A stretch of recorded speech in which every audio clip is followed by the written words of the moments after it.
I'm a ticking time bomb, Dad. Any moment, I could go off. No? Come on. Don't say that. Don't say that dahil hindi ako papayag, anak, na mawala ka. Because I will do everything, anything in my power to save you. Thanks, Dad. Salamat dahil ikaw naging daddy ko. You know what? Nagpapasalamat din ako dahil ikaw ang anak ko. Mana ka sa akin, matapang ka, you're a fighter, kaya dapat matalo mo kung ano man yung kondisyon mo ngayon, hindi ba? Anak, lumaban ka. I will. Laban po ako. Para sa inyo.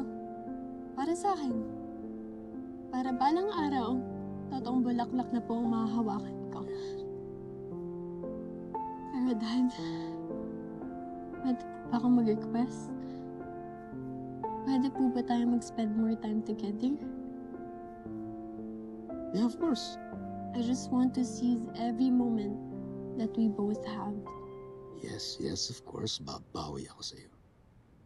Is it okay po ba kung pwede tayong lumabas? Look at what I saw online. May 3 Korean restos po pala dito sa Aguas.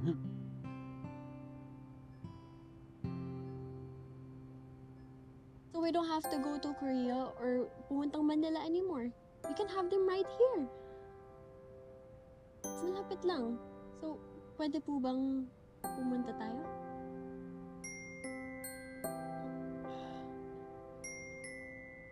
Alam mo naman na delikado sa'yo na lumabas, hindi ba, anak? I know. Pero alam niyo rin naman po na next week, kailangan ko nang bumalik ng States para magpagamot ulit. And hindi din naman po ako sure kung makakabalik ako. Ray, Yun naman po yung totoo, Dad. you know that it's very risky for you to be exposed outside. Kung gusto mo, I can call the restaurants. Lahat ng gusto mong pagkain dadalhin dito and they can actually cook for you. But Dad, Pag magaling ka na, alam mo, anak. Lahat ng gusto mong puntahan, lahat ng lugar na gusto mong kainan, puntahan mo, papayag ako, anak. At alam ko darating ang araw na yan. Huh?